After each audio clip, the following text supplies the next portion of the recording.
Então vamos lá, meus irmãos. A gente precisou, tá certo, cortar a primeira parte da aula, tá certo? Depois chegou um carro aqui, onde estávamos gravando com um aparelho de som muito alto, que estava atrapalhando, tá certo, a aula. Então vamos lá. Isaías, ele é considerado um dos maiores profetas. Por quê? Porque a profecia de Isaías teve uma dimensão extraordinária. Até hoje, as profecias do capítulo 40 até o capítulo de número 60 é questionada pela crítica ou autocrítica teológica, um grupo de pesquisadores que procuram encontrar erros na Escritura Sagrada, pela proporção e a dimensão que esta profecia teve. Alguns chegam até a dizer que o autor do capítulo 40 a 66 não é Isaías, mas sim alguém que viveu naquela época, porque ele vai falar com riquezas e detalhes acerca do precursor, acerca do Messias, acerca do mundo vindouro, acerca do reino milenar ou milenial. Então, eles não acreditam, mas de fato, Isaías, ele é o autor de toda a profecia, desde o capítulo 1 até o capítulo de número 66. Isaías também é chamado de profeta messiânico, não quer dizer que foi apenas Isaías que profetiza acerca do Messias, tá certo?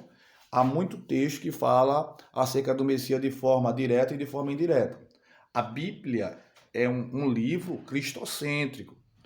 O tema central de toda a Bíblia é Jesus, desde o Gênesis ao Apocalipse. Porém, Isaías ele é chamado de profeta messiânico, porque ele profetiza 770 anos antes de Jesus vir.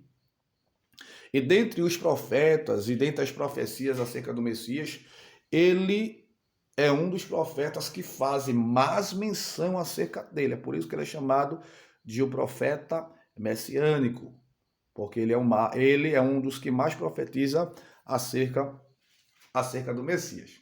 Ok? Então vamos lá. Quem são os profetas maiores? Isaías, Jeremias, Ezequiel e Daniel. Quantos livros tem as profecias acerca dos profetas maiores? 5 livros, tá certo? Não acrescentamos ali o livro de Lamentação, porque queremos assim enfatizar que são 4 os profetas maiores, e querendo destacar que são 5 os livros: Isaías, Jeremias e Lamentações, que também é escrito por Jeremias, Ezequiel e Daniel, tá certo? Aqui embaixo, na apostila de vocês, nós deixamos, tá certo, como indicação do professor para agregar aí na matéria um material didático aí, que é o livro de Isaías, o comentário acerca de Isaías, comentário Esperança do Antigo Testamento, ok? Então quem quiser estar adquirindo assim este material, fique assim à vontade, tá certo? Esse material é um material extra para agregar no conhecimento dos irmãos acerca da matéria a qual ela está sendo assim estudada.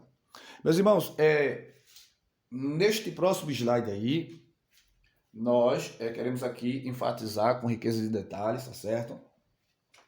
Algumas particularidades que precisa ser observado de forma cuidadosa para entender. Então, para você entender, ou para vocês entenderem como é que acontece a atuação profética, tanto na vida daquele que vai profetizar, e como ocorre a ação de Deus para o profeta, que será o porta-voz de Deus para falar, nós ilustramos aqui, tá certo? Este gráfico para você entender. Perceba que há uma linha ali que separa o mundo natural do mundo sobrenatural. Então vamos lá. Deus, ele colocou uma linha que nos separa dele. O mundo natural do mundo sobrenatural. Nós, seres humanos, criados por Deus, estamos dentro da dimensão do natural. O nosso tempo, dentro do natural, é o Cronos. Se estamos dentro de uma dimensão natural, o nosso tempo é o Cronos, estamos dentro de uma dimensão do físico natural. Então a nossa vida, ela é cronometrada. Nós nascemos, nós crescemos, uns mais cedo, outros mais tarde, outros de forma prematura, iremos morrer. Este é o ciclo da vida. O ser humano nasce, reproduz e ele morre. E vivemos dentro do globo terrestre, vivemos nessa terra. Falo aqui no sentido não espiritual, mas no sentido físico. E existem acontecimentos que ocorreram, que estão ocorrendo, que vai ocorrer na nossa vida, porque vivemos dentro do Cronos, dentro do físico, dentro do natural, sobre perspectivas passada, presente e futura. Houve acontecimentos em nossa vida, há acontecimentos e haverá acontecimentos em nossa vida. Então, dentro do natural, a nossa vida é contada, a nossa vida é medida, porque Deus estabeleceu um tempo, Deus estabeleceu um começo para a vida humana e Deus, ele estabeleceu um fim para a vida humana. Eu falo no sentido físico, no sentido natural.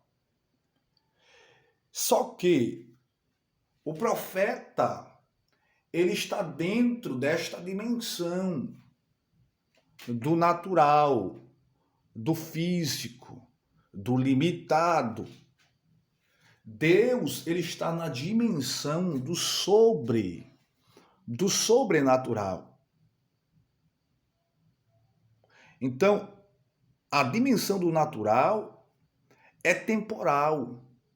Então, aquilo que está dentro da dimensão temporal pode ser contada, pode ser medida, porque é natural. Mas Deus, ele não está nesta dimensão que vivemos. Deus está na dimensão do sobrenatural. Logo, a dimensão do sobrenatural não é temporal e sim atemporal. Enquanto o temporal pode ser medido e cronometrado, o atemporal não pode ser medido nem tampouco cronometrado, porque não existe limites nem medida no ar temporal. Então o tempo de Deus não é o nosso. O nosso é o Cronos, que lembra cronologia, cronômetro, recorda, faz lembrar de anos, de meses, de dias, de horas, de minutos, faz lembrar de segundos. Deus está em um tempo que ele é chamado pelos gregos de kairos, que envolve a eternidade. Enquanto o Cronos, ele pode ser cronometrado e medido, o kairos não pode. O kairos é um tempo que não pode ser medido. Então Deus está dentro da dimensão do sobrenatural. Então o ser humano é um ser limitado. Deus é um ser ilimitado. O ser humano, ele é medido. Deus não pode ser medido. O próprio Isaías vai destacar, ele vai enfatizar à nação que Deus, ele é o mesmo. Ele diz ontem, passado, hoje, presente e será eternamente. Ele deixa claro isto. Deus é o mesmo, ontem, hoje e eternamente. Então observe isso aqui. Precisamos entender que a mensagem quando sai, eu botei lá em cima ali uma setinha indicando ali, tá certo?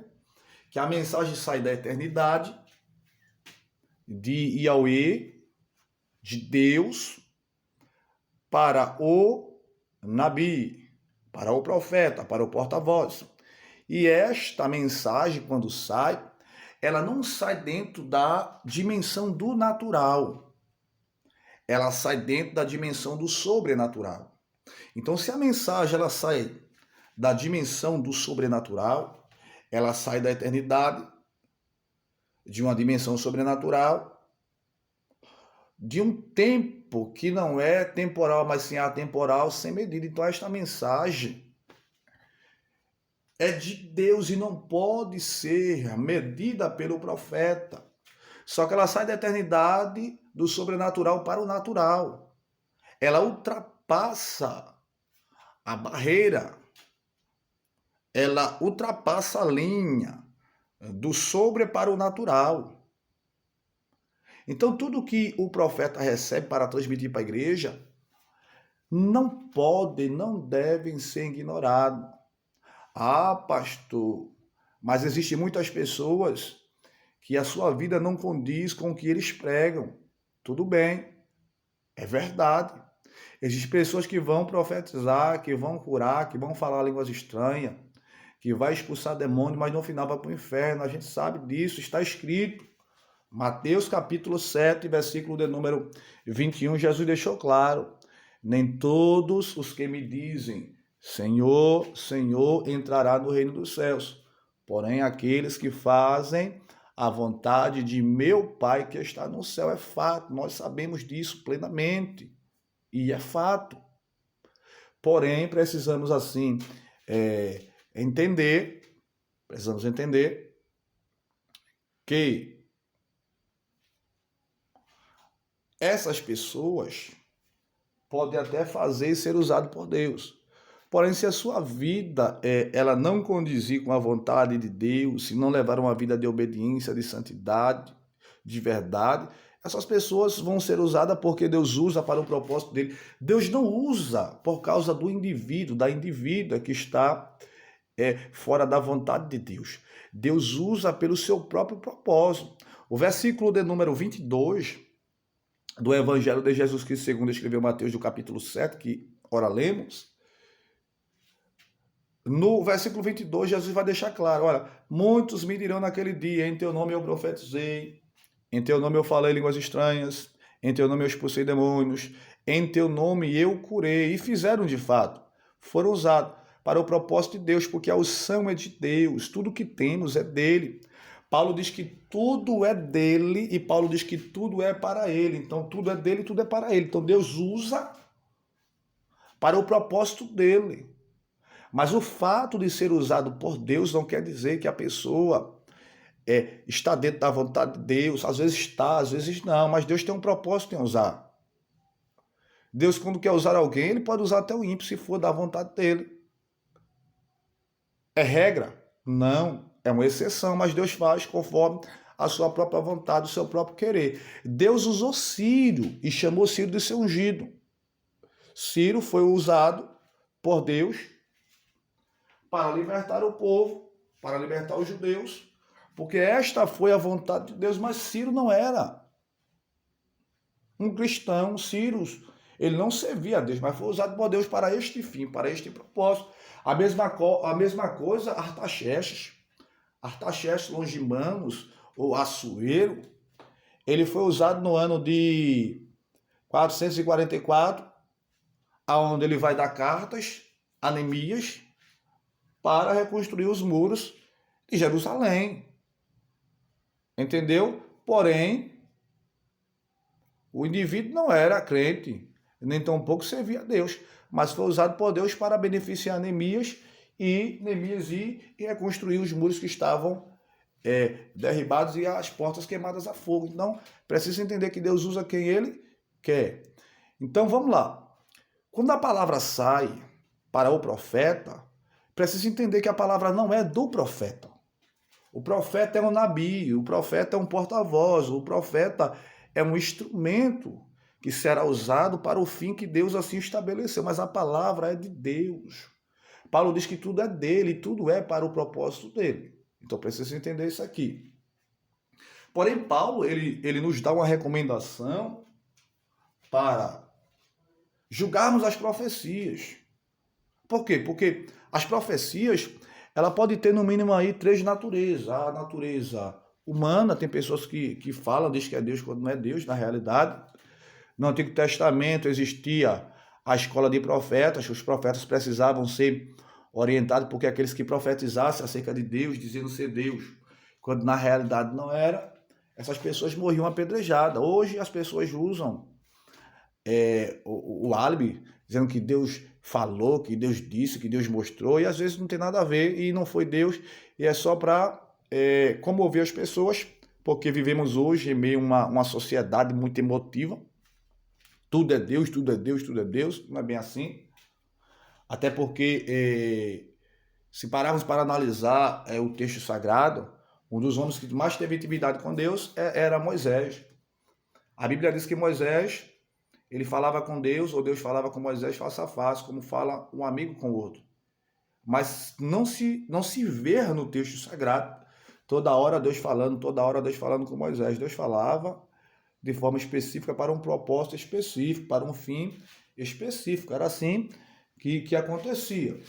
Então precisamos assim estar entendendo assim esta particularidade, esta realidade aí. Então o que acontece?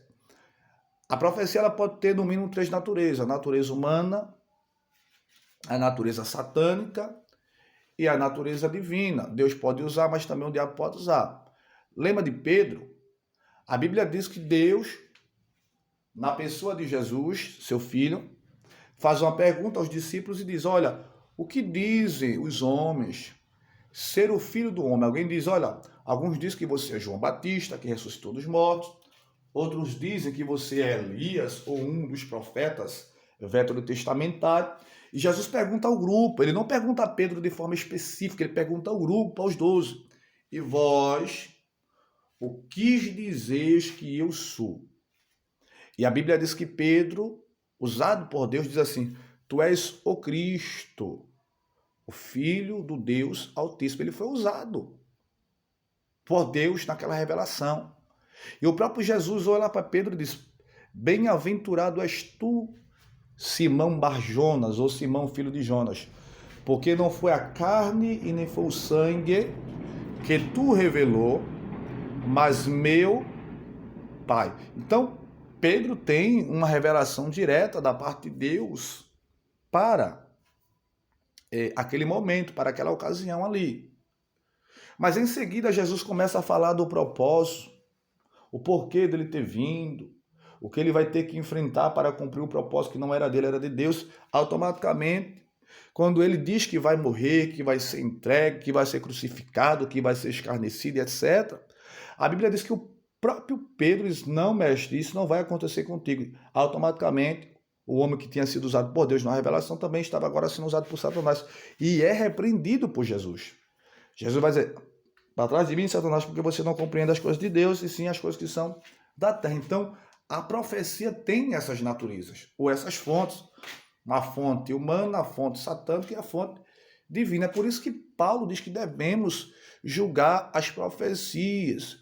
Outra coisa, a profecia ela precisa ter base na palavra, porque a maior profecia que há é a palavra. Jesus disse que passaria o céu, que passaria a terra, mas a sua palavra não passaria. Então, a base profética, a base da profecia é a palavra de Deus. O próprio Isaías diz: olha, cai as folhas, seca-se a relva, a erva seca, as flores murcham, mas a palavra de Deus, ela permanece, ela subsiste para sempre. É isso que Isaías destaca. Então a palavra de Deus, ela é a maior profecia. E a profecia verdadeiramente de Deus precisa ter base, precisa ter conformidade com a sua própria palavra. Então é por isso que Paulo, que era uma das mentes mais brilhantes do mundo antigo e até hoje considerado uma das maiores mentes que a história conheceu, ele diz: olha, julguem não o profeta. Ele não manda julgar o profeta. Perceba. Porque Deus não precisa do ser humano para nada. Deus sabe que somos falhos, que somos fracos, que vamos pecar, que vamos errar, que vamos fazer coisas que não devemos fazer, mas mesmo assim ele nos escolheu, não porque precisa de nós. Entenda isso aqui. Deus não precisa do ser humano para nada. O chamado de Deus não inclui, tá certo? É a minha pessoa, a minha capacidade. Deus escolhe pessoas incapazes para executar a sua vontade. Deus sabe que são pessoas imperfeitas e pessoas que vão falhar mais cedo ou mais tarde. Deus sabe, isso é fato. Mas Deus, ele nos incluiu, mesmo não precisando de nós, no seu querer, para fazermos assim a sua vontade, para executarmos a missão que ele nos ortogou, que ele proporcionou para a nossa vida. Então a palavra sai da eternidade para o Nabi, para o profeta, e a palavra que sai de Deus lá para a eternidade, veja certinho aí, não é do profeta, é de Deus. Então sai da eternidade, sai do sobrenatural, de uma dimensão atemporal que não pode ser medida, que não pode ser cronometrada, para o profeta que está dentro do natural. Então ele tem agora uma mensagem sobrenatural que não pode ser medida, que não pode ser cronometrada. Só que esta mensagem que ele recebe da eternidade, ele vai transmitir agora dentro de uma dimensão natural para pessoas que vivem no natural. Então a mensagem, quando sai da eternidade, ela sai com três perspectivas. Uma perspectiva passada, presente e futura. Como assim, pastor? Tem coisas que Deus vai falar ao profeta que já aconteceu. Mas, pastor, se já aconteceu, isso serve para a minha vida em quê? Como exemplo. Vou dar um exemplo aqui. Estamos estudando os profetas maiores, estudamos os profetas menores, estamos estudando os profetas maiores. Tem profecias que foi para Israel, entendeu? Foi para Israel, foi para o Reino do Norte, foi para o Reino do Sul, e já foram cumpridas. Mas isso se aplica na minha vida em quê? Em muitas coisas. Eu não posso seguir os mesmos exemplos. Então a profecia passada que já foi cumprida vai servir para a minha vida no presente para quê? Para mim não cometer os mesmos erros que eles cometeram. Entendeu? Então é dessa forma. Também ela sai sob uma perspectiva presente. O profeta está sendo usado por Deus, a palavra é de Deus, em uma dimensão natural, quando sai do sobrenatural, e ele vai profetizar sobre acontecimentos que vão ocorrer no presente, ou que está acontecendo. Ele vai falar de coisas que você já está vivenciando, para trazer para você uma orientação. E ele pode também ser usado por Deus com a mensagem que aponta para o futuro. Isso não quer dizer que o o profeta vai falar agora vai acontecer amanhã, pode acontecer no futuro. Vou dar um exemplo. Amós, quando ele profetiza a situação da nação, e a nação é confrontada a se arrepender e não se arrepende, ele profetiza que Deus vai enviar castigo sobre o povo, e ele diz ali na profecia o que vai de fato acontecer.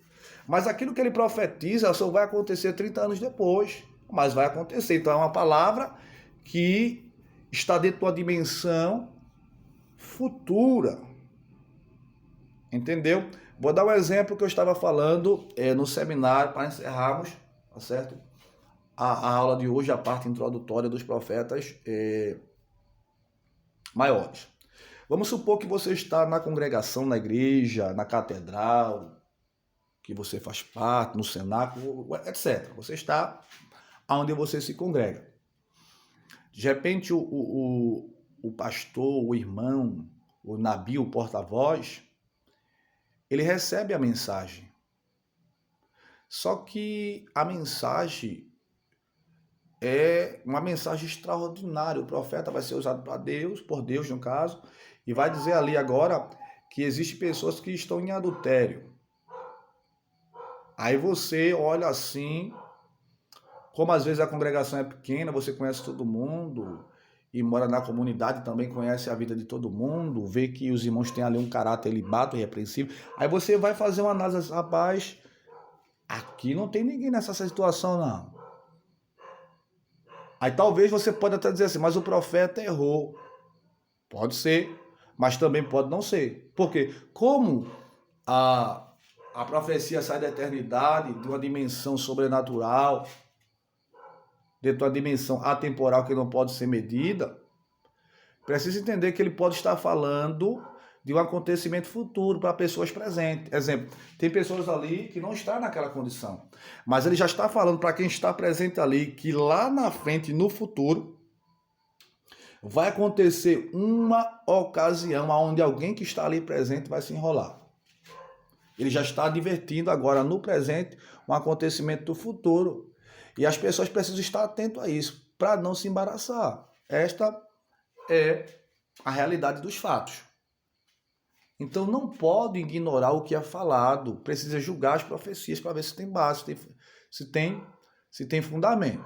Amém, meus irmãos? Então, na próxima aula, vamos estar falando da atuação dos profetas no Antigo Testamento como ofício e da atuação profética no Novo Testamento. A Bíblia diz que os profetas foram até João Batista, outro profeta do Antigo Testamento, de forma oficial da raiz veterotestamentária João Batista.